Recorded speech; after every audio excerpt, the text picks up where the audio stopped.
one of the places I worked at, it was like a Bespoke shirt cutters. And it was, yeah, it's like, really old school, hundreds and hundreds of years old. And Bespoke shirts are really, really expensive. And we had a guy come in one day to pick up a bunch of shirts that he'd had made 10 years earlier because he'd been in prison in South America for a decade.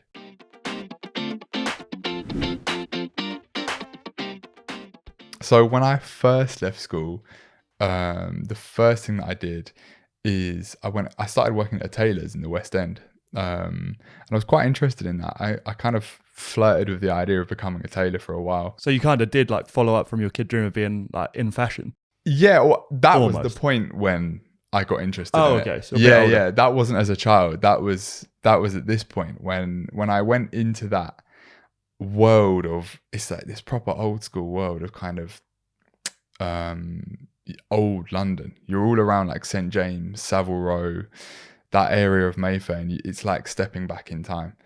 And just, yeah, I was quite kind of, I suppose, it like captured me in a way, and I was quite intrigued by it.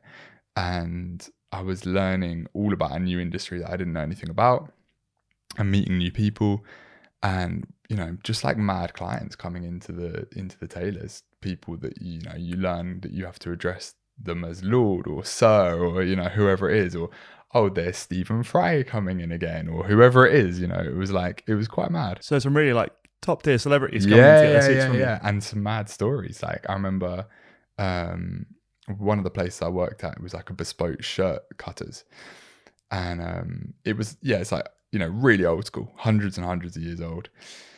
And Bespoke shirts are really, really expensive. And we had a guy come in one day to pick up a bunch of shirts that he'd had made 10 years earlier because he'd been in prison in South America for a decade. And they'd kept the shirts for him. They kept the shirts, yeah. Because it's that kind of old school place where, like, if you have a pattern cut, which is like where they measure you and they cut a pattern which they will then use to cut your shirts or your suits from, like a pattern of your body, basically.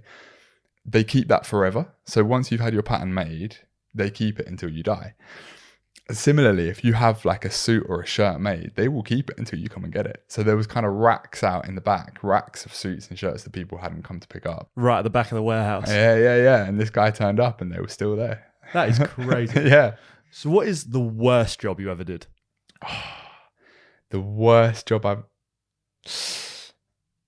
I don't know if it's just the worst or the weirdest, but it might be both as well. I worked, so my dad's lived like in Hackney all my life, and there's, I won't name names, but there's a little place that opened up, a hotel that opened up around that area of Hackney. And basically when I think I was like 18, I took a job there as a night manager. Right, okay. And my job was really simple. I had to wait for guests who were checking in late to arrive, let them in and show them to their room. And, it was dead straightforward. I think I watched about 7 seasons of Dexter over the time that I worked at this place, because there was very little to do, but I was basically waiting for these people to come in. But the shift was weird because I think it was like 8 till 8 or something like that, 8 p.m. until 8 a.m. Obviously it's overnight. And so I'd stay up until maybe like midnight, and then basically out in the back was this little office, and they had a long filing cabinet. It was quite narrow. I mean, it's probably like just over half a meter wide. It had like a little roll mat on top. And at midnight, I used to like go out there and just like have a little sleep on the top of this filing cabinet out the back in the office. And you're kind of like there, like single, like a little ironing board, kind of trying to take a little sleep on top of this filing cabinet. And obviously I'd fall asleep and people would be ringing the bell and knocking on the door because they'd have arrived off a flight at 2 a.m. and I was fast asleep, and I'd miss the door, and, I'd eventually wake up 20 minutes later and go and get them. And they were kind of not always too happy. And then I left that job. So if you were ever in Hackney, a few years ago, got in late, and you can get anyone to let into your hotel, that might be why. That was you. Yeah, because I was asleep on top of the filing cabinet in the back. Thanks for listening. If you've enjoyed this, then please make sure you